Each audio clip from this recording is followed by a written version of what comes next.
Primero los hechos y luego algunos comentarios para abrir la discusión.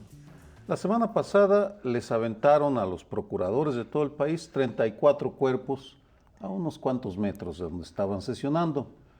Este sábado aparece un video de un grupo llamado Matacetas, en los cuales con una redacción bastante bien elaborada, anuncian que aparecen para limpiar de setas al país, que no están en contra ni del gobierno ni de las instituciones, sino que son patriotas.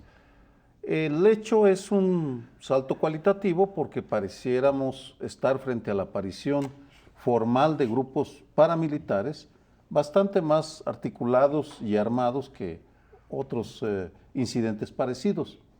Aquí la pregunta inevitable es quién está atrás de ellos.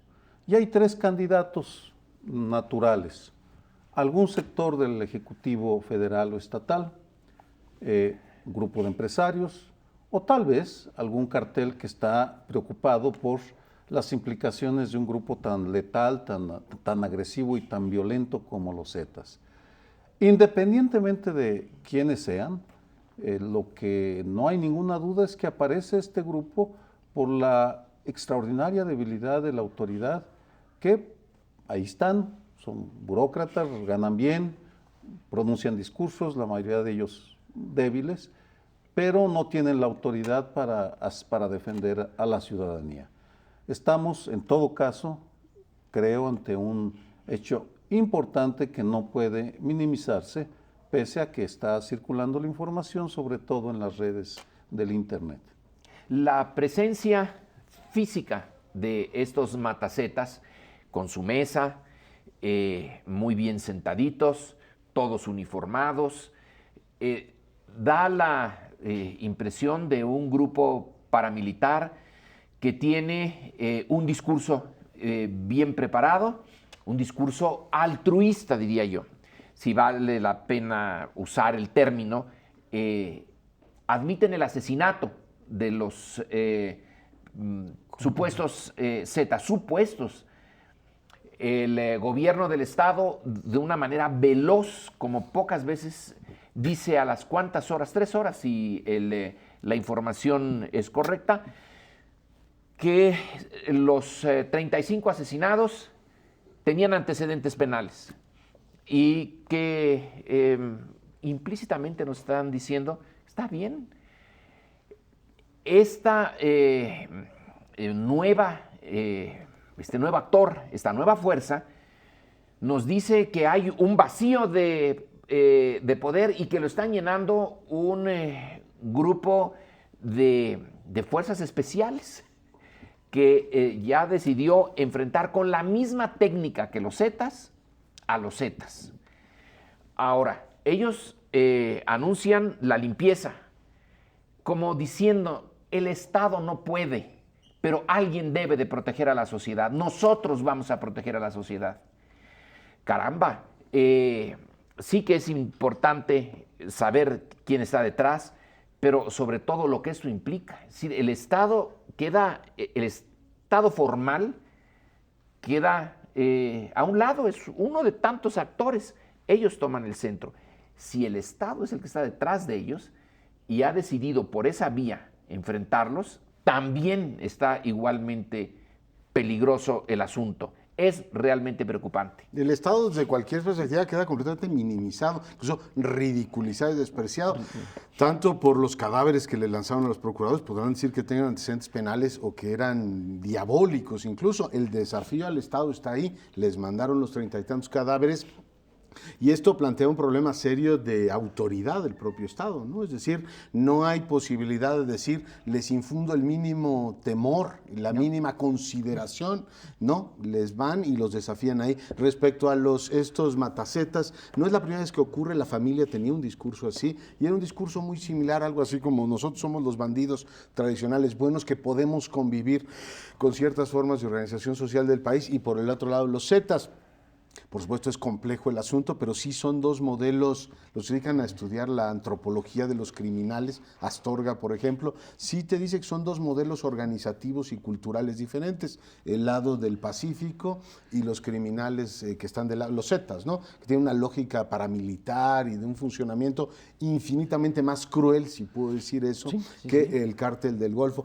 Por tanto, bueno, yo creo que va por ahí. Yo creo que las especulaciones sobre grupos paramilitares apoyados por empresarios tuvieron mucha vigencia y más que especulaciones, algunos datos concretos en años anteriores y han visto que el resultado siempre es atroz, que al final esos grupos paramilitares terminan, digamos, volviéndose contra sus propios amos. Creo que gran parte del problema que vive Monterrey hoy tiene que ver con eso. Pero en fin, lo que sí estamos viendo es una digamos, aparición de este tipo de grupos que ciertamente intentan disputar el espacio que hoy tienen ya los Zetas en Veracruz, que se convierte, dicho sea de paso, en el estado caliente en estos tiempos, ¿no? Se desplaza la atención de Tamaulipas a Veracruz. Sí, el problema con los paramilitares es ese, que se salen de control de quien incluso los organiza. Pasó también en Colombia, y en Colombia los paramilitares se convirtieron en sí mismos un problema tan grave como la guerrilla o como los capos del narco. Y eran otro actor más ahí que estaba fuera de control y que hacían lo que les venía en gana, que pactaban por su lado. Y ese es el riesgo de que empiezan a aparecer este tipo de grupos en México. Cuando se hablaba de esa posibilidad en el norte, de grupos paramilitares pagados por empresarios, pues decíamos precisamente lo mismo. Decías, Lorenzo, que si fuera el Estado el que estuviera patrocinando sería muy grave, desde luego, porque sería un reconocimiento también que por las vías más o menos legales no se puede, que tiene que crear grupos propiamente terroristas o contraterroristas, pero con las mismas prácticas, como en un momento se combatió también a la ETA en España, generando graves problemas. Pero aunque no sea el Estado, de todas maneras, efectivamente es un desafío al Estado que refleja una pérdida de control institucional. También los expertos, cuando se inició esta estrategia de Calderón, decían, aguas, porque en la medida en que se está confrontando a las instituciones a una guerra que no se puede ganar ni controlar tan fácilmente, porque no es una guerra convencional, la pérdida de institucionalidad puede llevar a que poco a poco el desorden generado provoque, por ejemplo, aparición de grupos paramilitares, pagados por quien sea, aunque sea por particulares, que eventualmente, o las pandillas estas contratadas, que esas ya llevan tiempo, contratadas por los cárteles de la droga para que les hagan tareas especiales, son pandillas de sicarios, que luego también empiezan a hacer de las suyas, empiezan a cometer crímenes por su cuenta, pero amparados o avalados de alguna manera por los cárteles. Entonces empieza a generarse un desorden institucional que luego ya es muy difícil parar y que lo único que hace, lejos de resolver el problema que se buscaba resolver, es incrementar la delincuencia, la inseguridad, la violencia. Es muy grave el hecho, eso sí, de que el gobierno de Veracruz haya dado como el visto bueno, implícito decir, pues qué bueno, porque ahora resulta que son paramilitares y entonces ya tienen como la bendición indirecta del Estado, ¿no? Aunque no sea el Estado el que los haya armado. Pero es que en el fondo lo que hizo el gobernador de Veracruz, Duarte, y su procurador, es reconocer tácitamente su incapacidad, su incapacidad en la práctica, en los hechos, porque simplemente la manera como armaron el discurso y como lo justificaron es tan preocupante como la debilidad que uno observa en los planteamientos hechos por los precandidatos a la presidencia de la República. Este domingo Enfoque de Reforma sacó unas entrevistas con Krill, Cordero y Vázquez Mota, y en la parte de seguridad, bueno, en lo general, pero en la parte de seguridad es lamentable la superficialidad, la frivolidad, la ligereza con la cual abordan uno de los principales problemas a los que se van a enfrentar. No son solo ellos, pero es una ilustración gráfica de que dicen, si me eligen a mí yo lo resolveré. Es el enunciado, sin explicar cómo lo van a resolver, porque aquí ya no importa solo la promesa de que si nos portamos bien, iremos al cielo cuando muramos. Aquí, si nos portamos bien, todo será mejor cuando llegue a la presidencia fulano o sutana. Realmente no basta. Ya no estamos a ese nivel instalados en la esperanza, en la fantasía.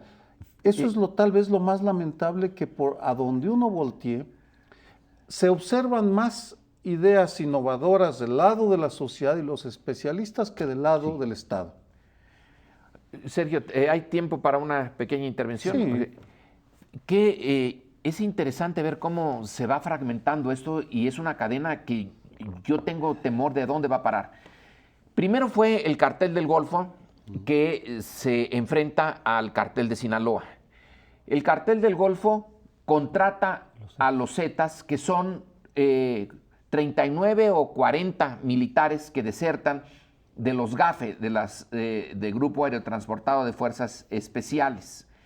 Luego, los GAFES convertidos en Zetas dejan al cartel del Golfo y se independizan en el 2010. Y ahora viene este otro grupo para atacar a los que se independizaron.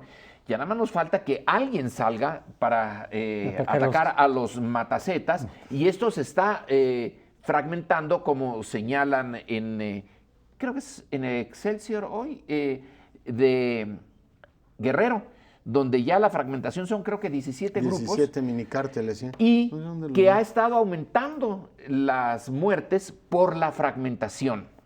Y la procuradora dijo en Boca del Río, ¿no? El gran tema de esa violencia en tantos estados es el narcomenudeo. Es decir, ya es la disputa de pequeñas plazas por pequeñas bandas y ya no la gran, digamos, disputa por las rutas, ¿no? Por los grandes cárteles. Yo creo que hay un problema muy serio, y retomo lo que planteabas, Sergio, del discurso político de los precandidatos.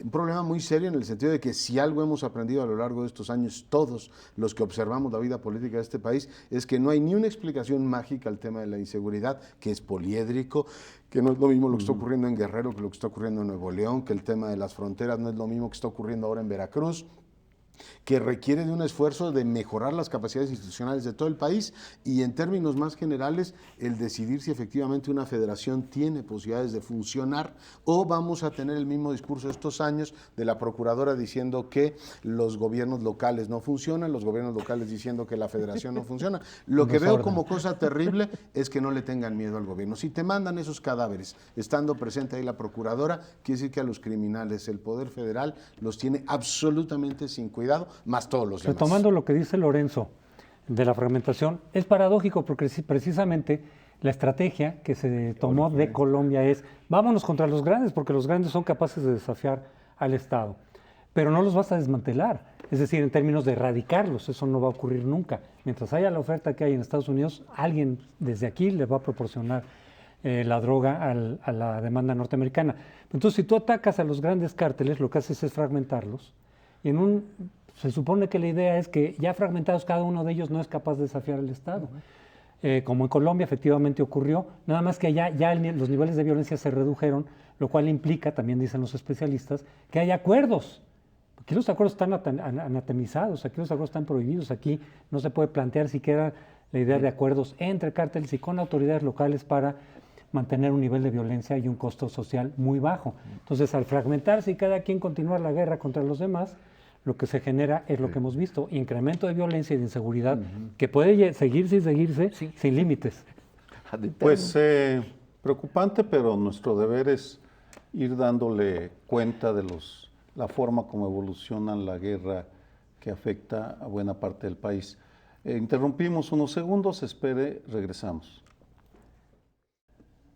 Después de una serie de resultados electorales poco favorables y una crisis de representación, no han logrado tener cuadros para abanderar al Partido de Acción Nacional en distintas elecciones locales. Se da finalmente un reconocimiento de que la situación de ese partido es tremendamente fuerte, tanto que el presidente utilizó este dilema de renovarse o morir. Hay también un reconocimiento por parte del presidente de ese partido, Gustavo Madero, de que han perdido el sentido ético y que han sido más que tolerantes, para el gusto de muchos, mucho más que tolerantes, con miembros de su partido. Está el tema del alcalde de Monterrey, ahora como tema de discusión importante, que han sido muy tolerantes con la corrupción, con ciertas prácticas que en otro momento consideraban intolerables. Un poco como si el Partido Acción Nacional hubiera perdido el rumbo.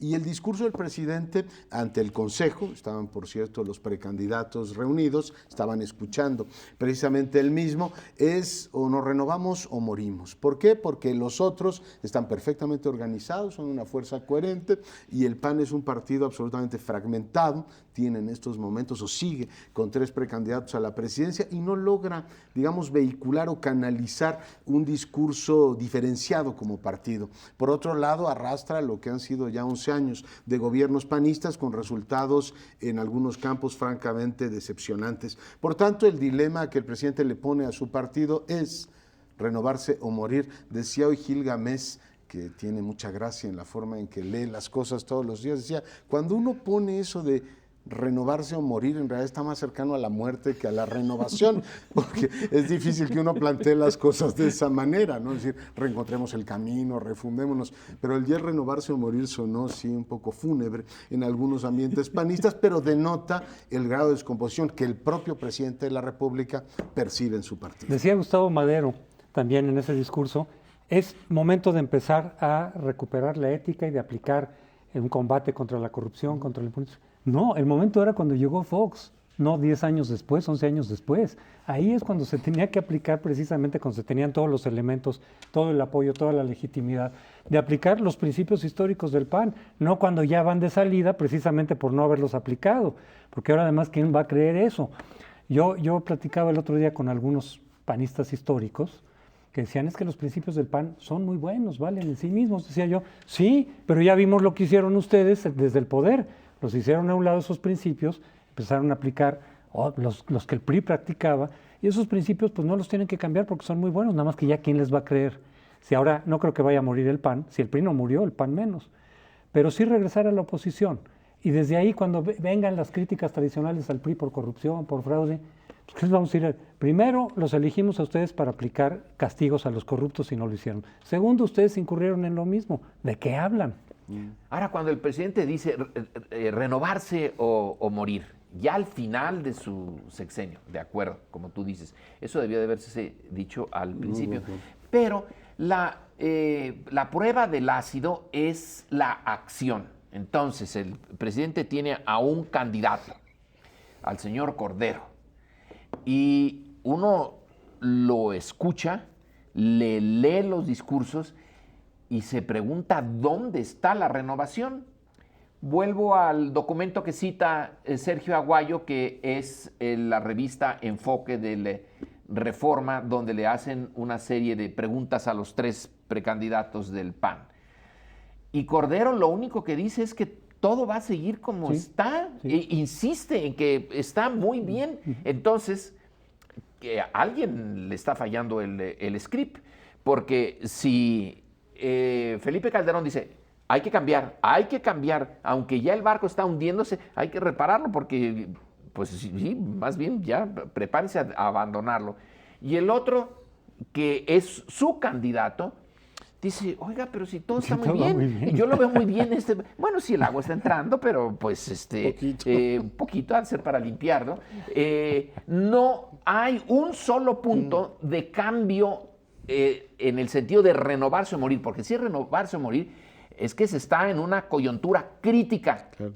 Y no hay nada que muestre coyuntura crítica en el discurso de Cordero. Sí, hay un desgaste en los conceptos y una confusión monumental. Voy a hacer algunas reflexiones en torno a eso. Entre el discurso de junio del 2006, de la entrevista que le hace Denise Merker a Felipe Calderón, en la cual dice, bueno, pues yo gané, haya sido como haya sido, yo gané.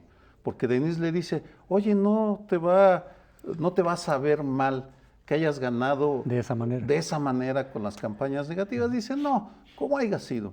5 años después, dice que es tiempo de renovarse éticamente, con lo cual curiosamente se acerca al discurso de Andrés Manuel López Obrador, que bien o mal y con sus contradicciones, porque vamos, la congruencia y honestidad del Partido del Trabajo no es como digna de alabanza, pero en todo caso, él ha insistido en la ética una y otra vez. En ese sentido, pues, confunde el discurso de Felipe Calderón, pero me parece que también hay un desgaste porque se está abusando de la ética y porque aquellos que abanderan la ética, algunos, cuando menos, están prestando este juego perverso de las simulaciones. Y pongo 2 ejemplos que no fueron comentados en su momento lo suficiente creo yo, por el desgaste. El Bester Gordillo invitando a Fernando Savater, el español, y al Dalai Lama a hablar ante los maestros. Es decir, 2 personajes que abanderan la ética, en el caso de Savater como filósofo y como activista en el País Vasco. Vamos, sus planteamientos son indudables tratados sobre la ética. Hay un libro famosísimo escrito para Ética para Salvador, ¿no? Amador. Perdón. Para su hijo. Y el Dalai Lama, que también reivindica la ética y se prestan al juego del Bester A Gordillo. lo mejor no la conocen, Sergio. Por supuesto que la conocen. Vamos, no sabemos qué es lo que ofrece el Bester Gordillo a cambio, eso es lo que no sabemos. Pero a lo que voy es que como parte de la renovación, ya no de la muerte, ni se van a morir ni nos vamos a morir. Si queremos en el renovar, corto plazo. Pero la muerte política es que pierdan las elecciones, ese es Sí, el tema. bueno, ¿no? eso es lo que les preocupa. Claro, Pero no eso ya desaparecer como partido lo dudo. Pero curiosamente, al mismo tiempo que se daban estas discusiones, el PAN celebraba 20 años de gobierno en Guanajuato, parece mentira, ya llevan 20 años gobernando esa entidad, Baja California desde 1989. Y bueno, hay elementos como para decir ya de ética y de principios, y eso se podría uno comer 2 o 3 tacos, una ensalada completa. El tema es si el PAN puede o no acreditar, creo que esa debe ser la gran discusión, que esos principios no solo los encarna, sino que los practica. A mí que me digan que tienen principios buenísimos y que el PAN va a volver a esa parte, pues lo he oído mucho, desde los doctrinarios que rompieron con él, el maestro Batis y todo, dijeron que ese PAN que en los 90 se fue apartando de los principios fundamentales para acercarse al salinismo, estaba muy lejos de lo que era el verdadero panismo. Yo creo que ya no es tiempo de seguir hablando de lo que el PAN dice que es, sino de lo que ha sido lo que hizo. realmente. Y los 11 años de gobierno a nivel federal, los 20 años que tiene gobernando en Guanajuato, los años que lleva gobernando en Baja California, deberían ser objeto de un análisis muy pormenorizado, es decir, ¿realmente han marcado la diferencia respecto a gobiernos priistas? Yo creo que eso debería ser el tono y no promesas de ahora sí voy a ser bueno. Lo que sí creo que denota el discurso de Calderón es que sí tienen el agua aquí, y el presidente acusa recibo de que la situación de su partido es absolutamente terrible desde el punto de vista de las encuestas y que su candidato no prende. Creo que según las crónicas periodísticas lo consignaron hoy, en Guanajuato, en donde el gobernador hizo toda una maniobra para destapar a Cordero, el propio Cordero fue abuchado por los panistas y a Josefina la aplaudieron. Recibió chifliza Cordero, efectivamente. Retomando esas entrevistas del Enfoque, del diario Reforma, no solamente Cordero ratifica todo, sino incluso lo del Bester Gordillo, cuando se le pregunta, ¿vas a ratificar la relación con el Bester Gordillo? ¿Va a continuar? Y dice, es muy importante la educación, no hace ningún matiz, como que avala que se haya dado esa alianza, porque los otros 2 precandidatos, tanto Josefina como Santiago Krill, sí marcan una cierta distancia, dicen en cuestiones un poquito, dicen en cuestiones político-electorales no, para que eso era lo... En educación pues tenemos que incorporar el sindicato, ni modo, en las pláticas y demás, pero por lo menos condenan de alguna manera la alianza político-electoral que hubo con el Bester durante Fox y durante Calderón. Claro, su condición de no oficiales se los permite. En cambio, Cordero tiene que avalar todo lo que hizo Calderón, cayendo en contradicción porque el propio Calderón efectivamente está diciendo que tenemos que renovarnos.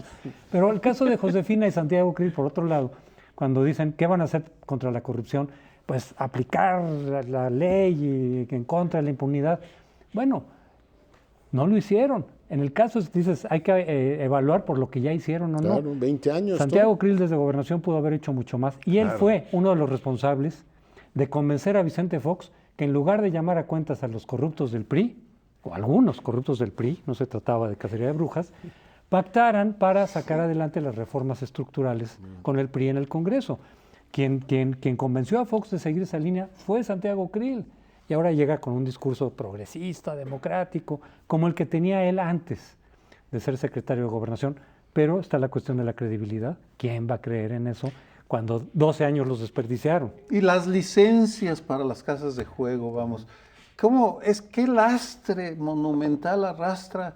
¿Qué losa sobre las espaldas al él va a haber aprobado 5 días antes? ¿Te refieres a Krill o al PAN en su conjunto? No, a Santiago Krill. cada uno trae su historia Sí. de incongruencias. Sí, y ¿qué podrían hacer ahora? Supongamos Que ganan otra vez. que nosotros pudiéramos tomar esa decisión, ya, renovarse o morir. Podrían, Larrazábal en Nuevo León, hacerlo el chivo expiatorio. Si lo hicieran, que no lo hacen, de todas maneras ya es muy tarde. Ya no hay tiempo para hacer algo dramático, algo que tuviera un peso fantástico como para revertir los 11 años de no hacer nada. Así que el discurso dado a destiempo no solamente no le va a ayudar, sino que en realidad es autocondenatorio. Mejor se hubiera callado, porque es más prudente no decir nada que ahorita, cuando ya no se puede hacer nada, decir vamos a hacer algo. ¿Por qué? Pues ¿por qué no lo hicieron antes? Está implícito. Francamente, no sé qué le pasó a Felipe Calderón cuando preparó ese discurso o quién se lo preparó. Sí, el reloj corre en su contra y desde el decálogo, ¿no? Dijo, todavía nos quedan 2 o 3 años y va a haber toda una agenda de golpear privilegios, de ir rompiendo nudos que tienen atorado a este país, pero no lo ha hecho. Y en el caso de Larrazábal, pues le podrán sacar alguna ventaja marginal o alguna, digamos, rentabilidad marginal, pero no han tenido más remedio por la exhibida que le dieron, no porque un proceso interno del PAN lo haya llevado a alejarse. Lo están poniendo en una situación ya absolutamente insostenible. Pero tenemos que hacer una pausa, no se vaya, regresamos en un instante. La exhibida que le dio la prensa. Bueno, y la Suprema Corte inicia hoy un fallo, es una revisión, sobre 2 legislaciones estatales que han complicado el aborto desde la concepción. Es decir, en ningún momento y ninguna circunstancia se puede practicar el aborto, es San Luis Potosí y Baja California. Aunque en realidad lo que está en discusión no es tanto si se puede o no. Eso no es lo que se discute desde el punto de vista constitucional. Abortar bajo ciertas condiciones en la mayor parte del país, aunque ya cada vez más estados se han ido para atrás en bajo qué condiciones se puede abortar. Normalmente se permitía pues, después de una violación, por ejemplo, ¿no? o a consecuencia de una violación, un embarazo, o en otras condiciones se podría incurrir en el aborto. Pero aquí lo que se va a discutir básicamente es si la definición de persona humana puede ser distinta en cada estado de la República, porque la Constitución la define, me parece que a partir de los 3 meses o algo por el estilo, en donde se supone o se puede inferir que en esos 3 meses podrías tú incurrir en aborto sin destruir o sin afectar un derecho humano del embrión. La persona empieza hasta los 3 meses de la concepción, pero allá inicia desde la concepción misma, lo cual puede ir de acuerdo con sus concepciones filosóficas de los gobernantes de esos estados, panistas, pero resulta que constitucionalmente no se puede tener una definición distinta de la que plantea la Constitución en cada uno de los estados. El federalismo no da para tanto. Es una república federal formalmente. Nunca lo hemos sido en la práctica, pero no una confederación. Entonces, lo que va a decidir la Corte es eso. Ustedes no pueden tener una definición de persona distinta a la que está señalada en la Constitución. Ese punto por un lado tan etéreo, la definición de persona humana, pero tan importante. Ricardo Rafael, que tiene su programa en este canal, en una columna que se publica hoy, señala que es imposible para una república vivir con definiciones distintas en cada estado de temas cruciales. Se es o no se es en todo el territorio. No saltando una frontera cambian los conceptos, no se pueden cambiar. No. El concepto es uno, bueno o malo. Pero la autoridad suprema, el Congreso, lo puede cambiar, podría cambiarlo, podría decidir que su definición de aquí en adelante será distinta y que puede ser. Y ponerlo en la Constitución. El primer segundo del encuentro entre esos dos mundos, que es el óvulo y el espermatozoide, ya, es una persona, pero se necesita eso. Si la definición no es tal, si no es otra, entonces ningún estado puede hacerla diferente, pero las fuerzas políticas yo creo que aquí están más bien a favor de esta diferenciación. Es muy fuerte en estados conservadores, con fuerzas conservadoras en el Congreso, etcétera, y me pregunto si la Corte va a dar el paso que tú, José Antonio, supones. Tú dices, simplemente no tiene para dónde hacerse la Corte, tiene que echar para atrás a Baja California y a San Luis Potosí. ¿Lo podrán hacer? Yo creo que sí, lo deben hacer. Debe haber un principio general que la Constitución reconoce a partir de qué momento es una persona, de un ser vivo, y esto no es, digamos, una cuestión de que simplemente se les ocurrió ver que estaba diferente en cada una de las legislaciones, es algo querido y deliberadamente perseguido, después de que el Distrito Federal despenaliza en muchos supuestos el aborto, la interrupción voluntaria del embarazo, antes de la, digamos, despenalización total. La discusión en muchos estados es, empecemos a poner candados de tal manera que no se diga que a partir de tantas semanas es una interrupción del embarazo, digamos literalmente que es un asesinato y se atenta contra la vida. Y yo debo decir así muy brevemente que me sorprende el grado de unanimidad que han conseguido los estados, me sorprende por las malas razones.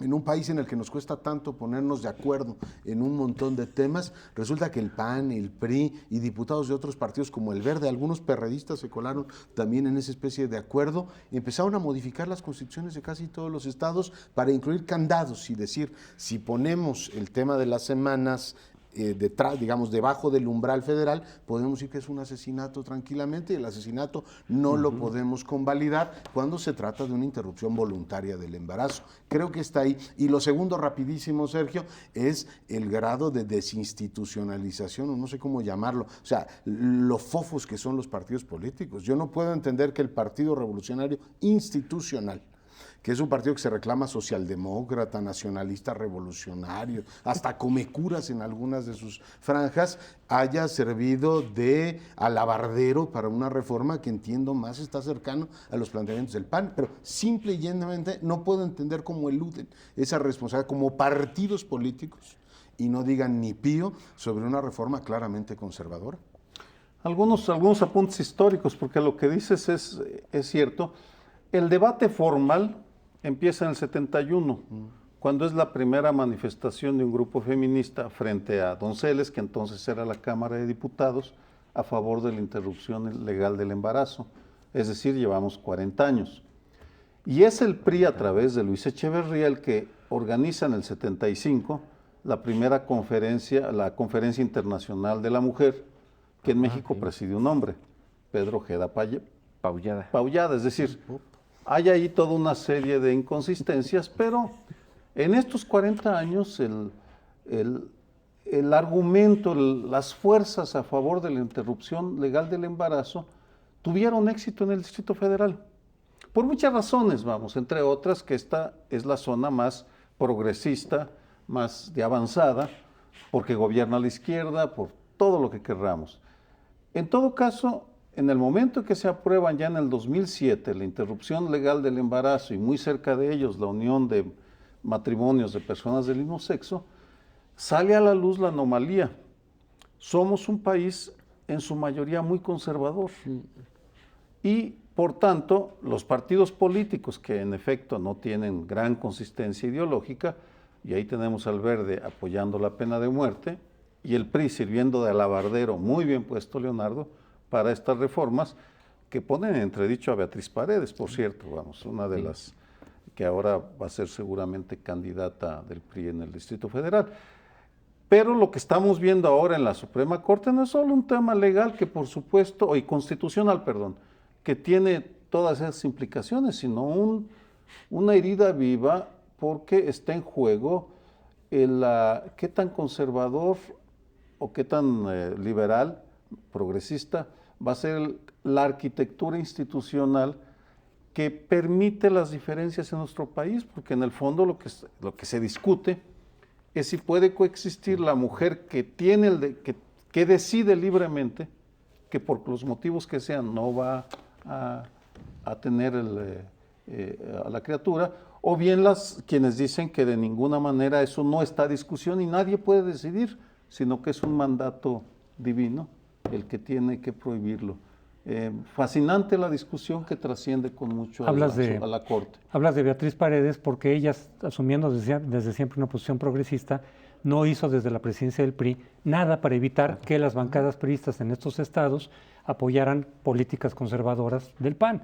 Pero está Peña Nieto también. Peña Nieto fue formado por el Opus Dei, no hay que olvidar eso, y su cercanía con la jerarquía eclesiástica es muy fuerte. Entonces el PRI que viene no es el de Beatriz Paredes, aunque ella no haya hecho nada, es el de Peña Nieto, muy cercano y con vínculos con la jerarquía católica y formado en el Opus Dei. Entonces probablemente tiene percepciones conservadoras en este tipo de temas, pero volviendo a las legislaciones de San Luis y de Baja California, también incluyen la penalización de prácticas que muchas mujeres utilizan, como el diafragma intrauterino, porque afecta al óvulo antes de ser concebido incluso. Bueno, la píldora al día después, que es muy controvertida porque ya se supone que actúa cuando ya la concepción se dio, puede ser abortiva desde esa perspectiva, pero incluso prácticas como la fertilización in vitro, porque afecta el óvulo, que está penalizado en estas legislaciones. Entonces, prácticas anticonceptivas e incluso de búsqueda de concepción para quienes tienen problemas de tener un embarazo de manera más natural. Hacerlo in vitro también está penalizado por estas legislaciones, o sea, se van totalmente a una postura muy radical desde la perspectiva conservadora. Bueno, como si no tuviéramos motivo para estar divididos, aquí está uno más. Francamente, es la vida política mexicana de este inicio del siglo XXI una que está caracterizada por la división a fondo. Probablemente siempre estuvo esa división en México, pero con el PRI teniendo esa especie de campana de Gauss que nos cubría a todos y nos alejaba de temas difíciles, se mantenían sumergidas. Ahora no, ahora están saliendo con toda la fuerza, y este es un país que realmente está dividido. Ahora, el tema del aborto debería de ser pues uno de los menos que en Estados Unidos se dé, pues lo entiendo, porque supuestamente es una sociedad rica que ya le pasó el tiempo de otros temas, pero en la nuestra, que hay tal cantidad de temas urgentes sociales que se tienen que abordar, y estar poniendo nuestra energía en esto no deja de ser, para mí, un tanto paradójico. No me sorprende, pero sí me inquieta. A mí me resulta inquietante absolutamente, y es el hecho de que, habiendo como hay un nivel de impunidad tan enorme, en ciertas entidades federativas estén más preocupadas por si una mujer en un momento determinado decide interrumpir voluntariamente su embarazo. Parece monstruoso. Igual que, si tengo medio minuto, me gustaría introducir la bestialidad que hicieron en Veracruz. Con los niveles de impunidad que tienen, no se les ha ocurrido mejor cosa que andar persiguiendo a tuiteros y gente en las redes sociales por si en algún momento subes una cosa que alarme a la población. Yo sí siento que las prioridades las tienen en una parte del cuerpo que no me atrevo a mencionar ahora, pero sí, con la cantidad de problemas que el país tiene, estar viendo penalizar este tipo de cosas es realmente ver una agenda completamente invertida a lo que yo siento se percibe en prácticamente todo el país. Pero ya nos tenemos que 10 segundos, el lenguaje de esa ley contra los tuiteros evoca aquella famosa artículo del Código Penal que castigaba por ideas que pudieran alterar el orden establecido, los códigos de disolución social, las leyes de disolución social. Sí, es una forma de regresar a esa figura. Se nos terminó el tiempo, regresamos al último segmento. Esta última sección del programa la vamos a dedicar a la reacción virulenta, diría yo, que ha habido en España ante la noticia de que Pemex, vía una empresa dedicada a los bienes raíces en España, va a tener una participación bien importante en el Consejo de Administración de la gran empresa petrolera Repsol. Nosotros tenemos, por ejemplo, en la banca, aquí, a una representación notable de los españoles. Hace buen tiempo que salió el término de la reconquista. Los españoles están en todos lados en nuestra economía, y el hecho de que Pemex se presente en Repsol ha generado primeras planas en la prensa española. Grande, en contra. ¿Cómo se atreven? Pemex, que tenía el 4%, poco más del 4% en Repsol, ahora va a tener el 9%, y como la empresa de bienes raíces SACIR tiene el 20% de una pues muy atomizada cantidad de acciones de esta empresa, la reacción nacionalista española es que estos, con 1,000 y tantos millones de dólares que hicieron para comprar estas acciones, van a tener acceso, por ejemplo, a la tecnología que ha desarrollado Repsol de perforación en el mar a profundidades ya considerables. Entonces están en contra y es un escándalo y quieren que se detenga esta acción. ¿Cómo la ven ustedes? Pues yo la veo contradictoria. Primero veo sorprendido que el nacionalismo energético, del cual este país da cátedra en el mundo, está muy vivo en otros países del mundo, que los estados nacionales siguen considerando que hay, a pesar del mercado y todo lo demás, empresas emblemáticas que no quieren, digamos, perder, que quieren, dijo Felipe González, mantener hispanas. Dijo, hay que mantener o hay que garantizar que sea español digamos, la estructura de mando de Repsol. Yo veo que es una consecuencia lógica de lo que ocurre, lo veo igual que tú en el plano paradójico de que a los españoles les gusta entrar, no solo al sector financiero, por ejemplo, en el paquete de infraestructura de este país, las empresas españolas compiten y compiten en serio y una buena parte de ese programa se lo llevan ellos, una buena parte de la operación turística de este país también se lo llevan empresas españolas y eso les resulta perfectamente natural. Lo que quizá les sorprenda es que un actor tampoco protagónico en el plano internacional como México de pronto diga, llego y controlo Repsol. ¿En dónde creo que tienen razón? En el punto en el cual Pemex no ha, y creo que lo debería hacer también aquí en México y aclarar con toda precisión qué es lo que busca. Si es una maniobra solamente especulativa, decir, a ver señores, aquí se gana dinero y yo tengo una operación ventajosa con esta inmobiliaria, me voy a llenar de billetes porque los necesito por lo que ustedes quieran. O quiero acceder a esa tecnología. Yo creo que es atendible que efectivamente Petróleos Mexicanos, como una directiva del gobierno, diga efectivamente esto es lo que quiero. Dio información solamente en el momento en que Bolsa le dijeron, oiga, aquí en los mercados abiertos los compradores tienen que dar elementos de contexto de por qué compran eso. Para la autoridad española, SACIR es sospechosa porque tiene un hueco enorme. Si usted lo que quiere es llenarse los bolsillos de efectivamente dólares o euros para pagar sus deudas, ¿qué busca Petróleos Mexicanos? Yo creo que en esa parte la autoridad española sí tiene razón y también deberíamos en México ser más incisivos. Está muy bien que haya inversiones hacia afuera, está muy bien que se busquen esas asociaciones, pero se explique en el marco de una política energética más amplia.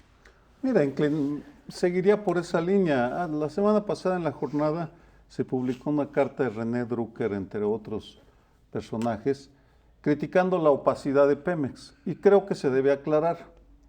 Pero dicho esto, también me sale la beta nacionalista porque a mí me ofende que haya 2.600 mineras canadienses devastando ambientalmente el país y que nos impongan al mismo tiempo una visa ofensiva a los canadienses sin que nuestro gobierno nos defienda de una manera lo suficientemente agresiva. Y lo mismo pasa con los españoles, vamos. En estos momentos, una de las principales fuentes de ganancia de Bancomer, de Santander, por ejemplo, viene de México y de América Latina. Nosotros los estamos financiando para que enfrenten la crisis debida a la especulación de sus propios empresarios.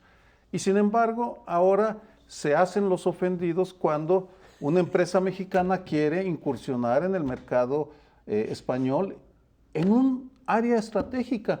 La banca es tan estratégica como el petróleo y creo que el paralelismo es clarísimo. Yo espero que nuestro gobierno muestre señales de que primero le preocupan los mexicanos, porque francamente el panismo ha sido bastante laxo, relajado, pusilánime a la hora de defender en el exterior los intereses mexicanos. Yo suscribo contigo la crítica que se puede hacer a los españoles, es decir, pues es una contradicción, se meten hasta la cocina en América Latina y ahora se ponen a la defensiva.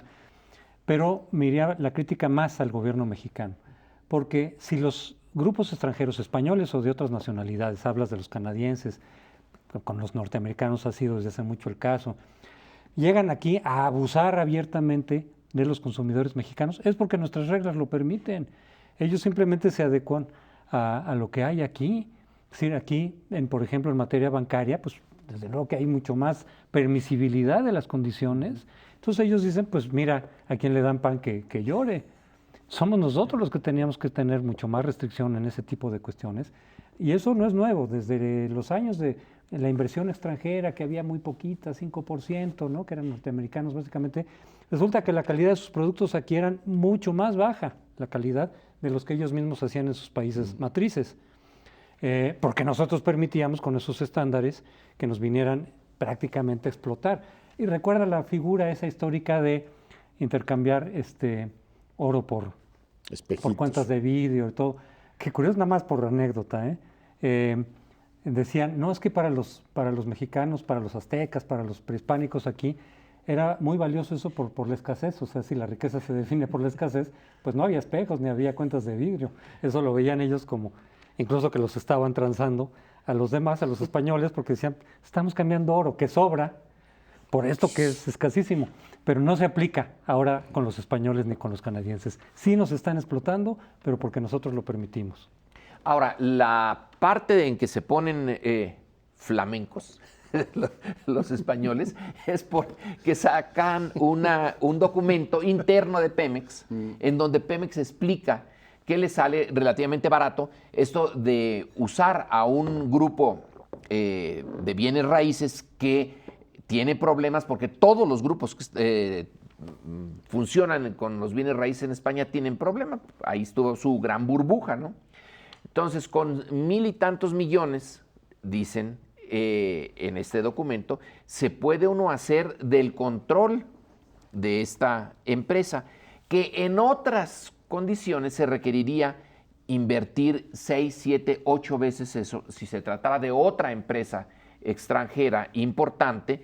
Para conseguir el tipo de control que se quiere, habría que invertir mucho. Entonces, a mí me sorprende un poco, vaya, por primera vez alguien parece haberse puesto listo y usar las reglas que son las que ellos pusieron para que se pueda, tener un tipo de control sobre Repsol. En el neoliberalismo esto es válido. Claro. No solo válido, son las reglas. Se dice hasta el cansancio que quieren empresas globales. Repsol tiene muchos intereses en México.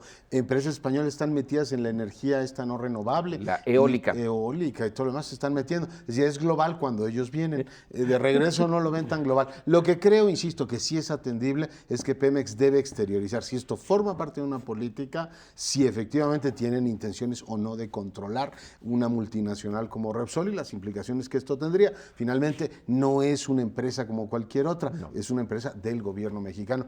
Y creo que en eso sí lo tienen que aclarar, porque las propias reglas del juego así lo exigen. Nosotros exigiríamos eso si algún un gobierno extranjero quisiera controlar, no sé, una aerolínea mexicana, una empresa así. Es decir, el pedir claridad sobre eso creo que sí procede.